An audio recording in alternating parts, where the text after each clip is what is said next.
CD2. Story 3. How's Your Mother? By Simon Brett. Humphrey Partridge stood by the open door of the second bedroom. There was a smile on his lips as he looked at the empty bed. "It's all right, Mother. Just the post," Humphrey Partridge called from the bottom of the stairs as he opened the door to the village postman. "There's a package for you, Mr. Partridge," said Reg Carter, putting his hand on the door. "From a garden centre, it says on it. Roses, I think." "Yes," said Partridge, trying to close the door. "It's the right time of year for planting roses, is it? November?" "Yes." "How's your mother?" Reg went on. He was in no hurry to leave. "Not so bad." "She never seems to get any letters, does she?" "No. Well, when you reach that age, most of your friends are dead."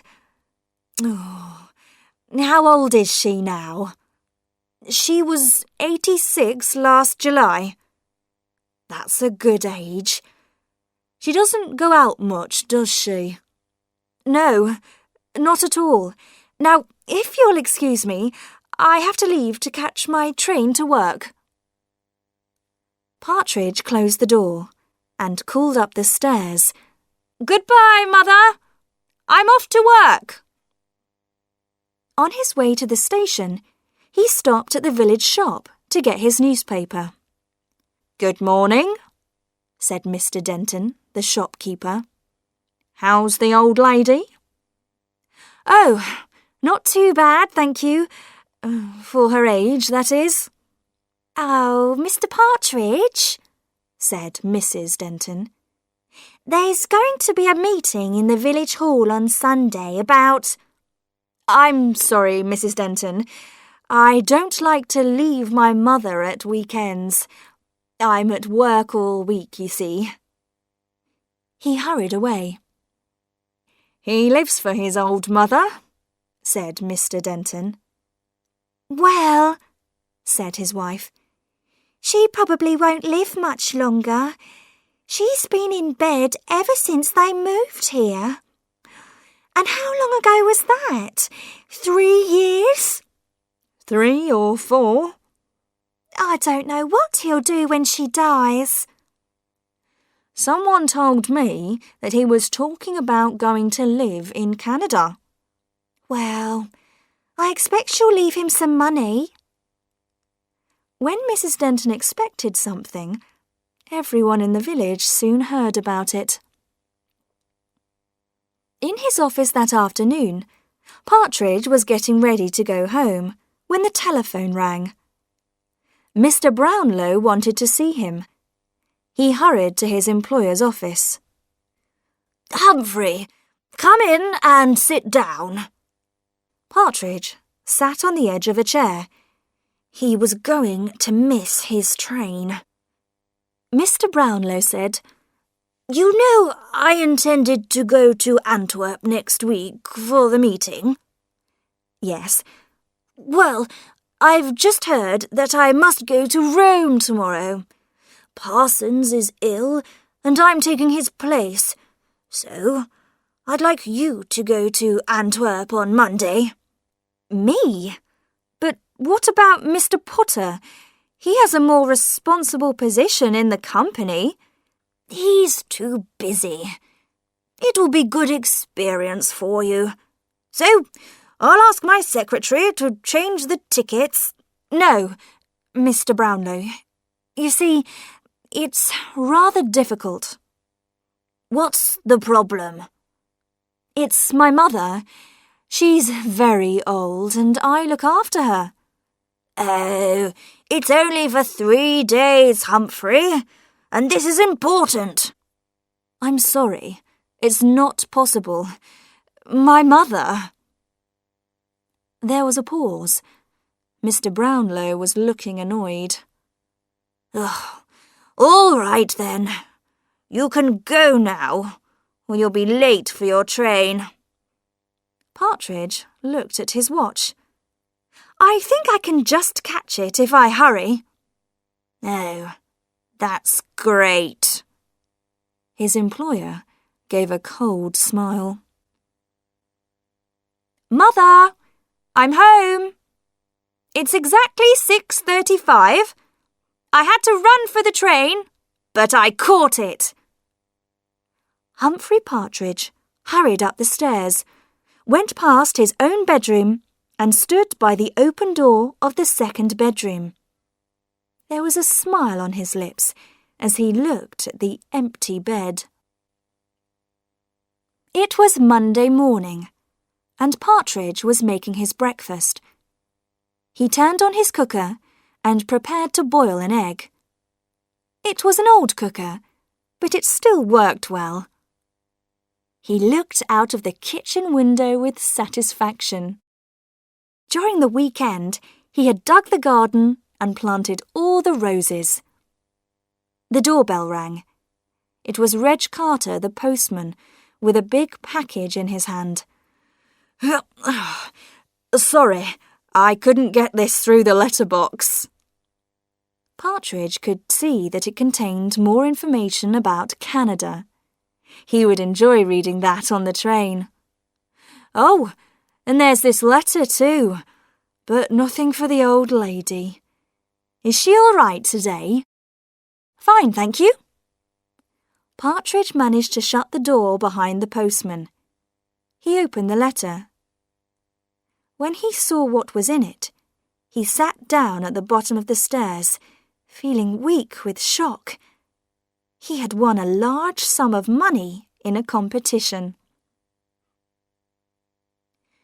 "You wanted to see me, Partridge?" "Yes, Mr. Brownlow." "Well, be quick then.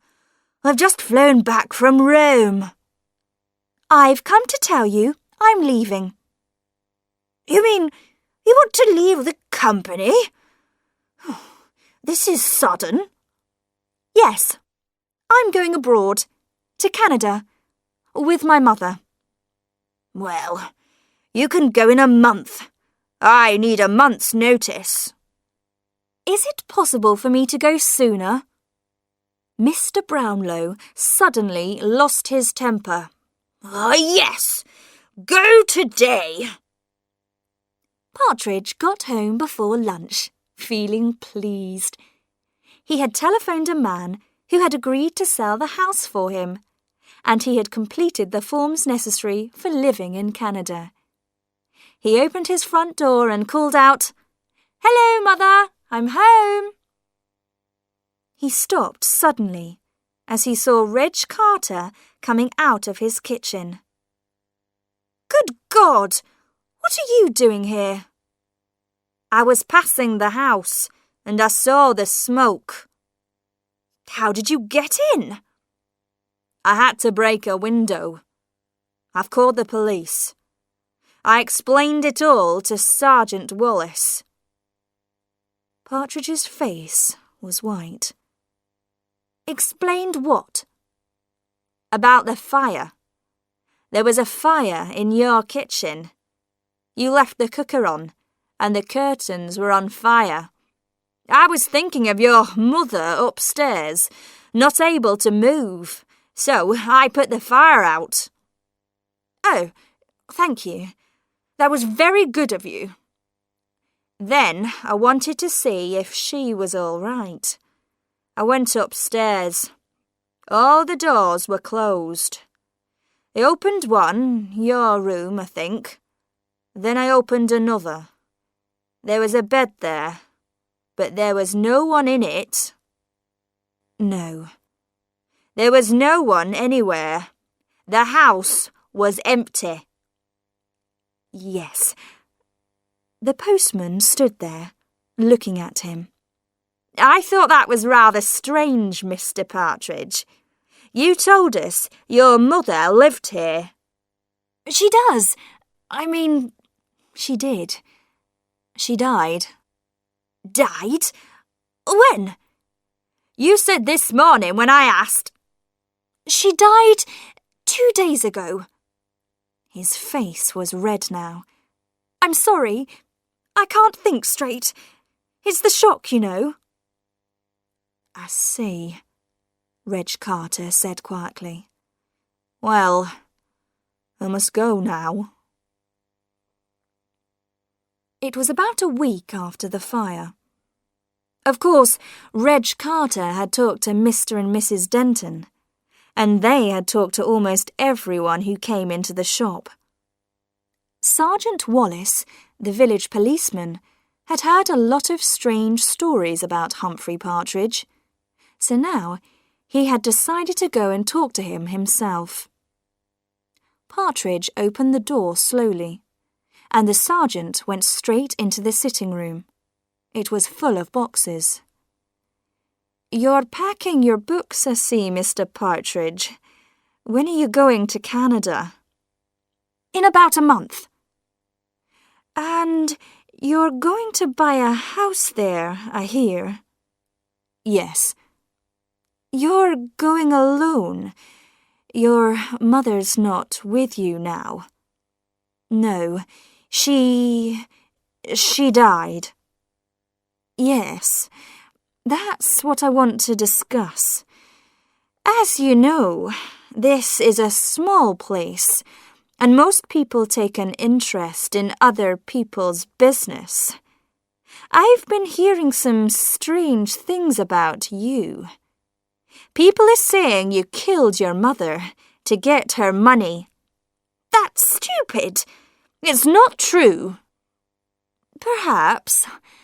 Let me ask you a few questions. First, when did your mother die? 10 days ago. The 11th. Are you sure? The 11th was the day you had the fire. Sorry. 2 days before that. It was such a shock. Of course. And so the funeral was on the 10th? Sometime about then, yes. It's strange that none of the local funeral directors know anything about it. I use someone from town. I see. And was it a doctor from town who signed the document saying that she was dead? Yes. Do you perhaps have a copy of the document? Partridge looked unhappy.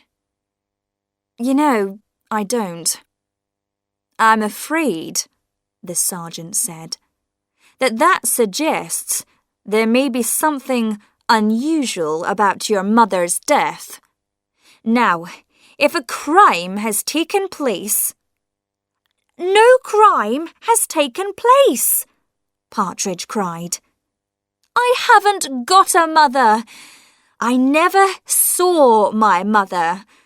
She left me when I was 6 months old, and I grew up in a children's home. Then who was living upstairs? Nobody. I live alone. I always have lived alone.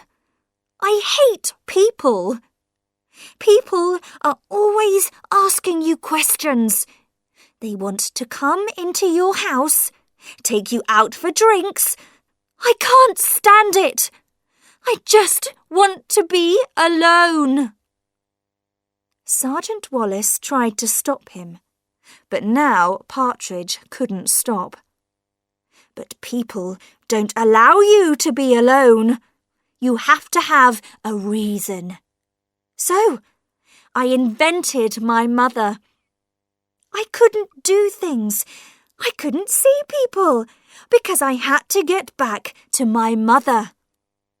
I even began to believe in her and talk to her. She never asked questions. She just loved me and was kind and beautiful. Now you've all killed her. Sergeant Wallace took a moment to organise this new information.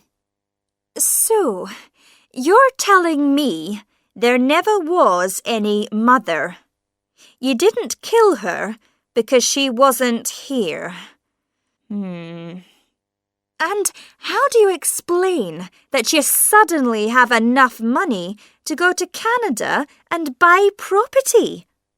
I won a competition. I got the letter on the morning of the fire. That's why I forgot to turn the cooker off. I was so excited. I see. Sergeant Wallace got up and moved across to the window. You've been digging the garden, I notice. Yes, I put those roses in. You plant roses when you're going away? A few days later, there was exciting news in the village. Partridge had been put in prison, and the police had dug up his garden and taken up part of the floor in his house, but they hadn't found a body. Then the news came that he had been freed. It seemed that his strange story to Sergeant Wallace was true. There had been no one else living in the house. He had won a large amount of money. And Partridge's mother was living in Liverpool and had been in trouble with the police on several occasions. Partridge came back to his house and continued preparing for his move to Canada. 2 days before he was going to leave, in the early evening, someone rang his doorbell. It was December, dark and cold. All the villagers were inside their houses. He did not recognize the woman standing on the doorstep. She was dressed in the clothes of a young woman, but her face was old. "Hello, Humphrey," she said. "Who are you?" He held the door, ready to close it. The woman laughed. "No, I don't expect you to recognize me. You were very young when we last met." "You're not?" "Yes, I am. Don't you want to give your mother a kiss?" She pushed her painted face towards him, and Partridge stepped back into the hall. The woman followed him in. She looked at the packing cases. "Of course, you're going away. Canada, is it? I read about it in the paper. I read about the money too." "What do you want?" said Partridge. "I've just come to see my little boy. I was thinking, perhaps you should help your poor old mother now." "You never did anything for me. You left me." "That was a long time ago. Now I want you to look after me in my old age. Why don't you take your old mother to Canada with you?"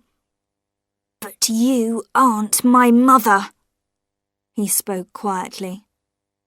"Oh, yes, I am, Humphrey. My mother is beautiful and kind. She is nothing like you. You are not my mother." His hands were on her shoulders, shaking her. "I'm your mother, Humphrey." She was laughing at him. His hands moved to her neck to stop her words. They became tighter and tighter as he shook her. He opened his hands, and the woman's body fell to the floor. Her mouth opened, and her false teeth dropped out. Next morning, Humphrey Partridge went to the police station to see Sergeant Wallace. "Good morning, Mr. Partridge. What can I do for you?" "Sergeant, about my mother, I just wanted to tell you that I did kill her." Oh, yes. And then you buried her in the garden? Yes, I did. Fine. I'm telling you, I murdered someone, Partridge said.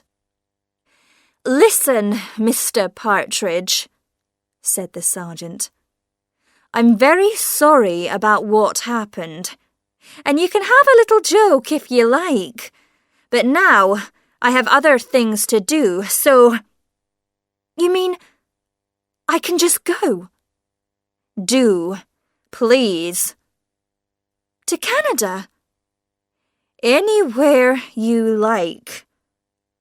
All right then, I'll go. He left the police station. Outside, Humphrey Partridge took a deep breath of air and smiled. Right, Mother. We're going to Canada, he said.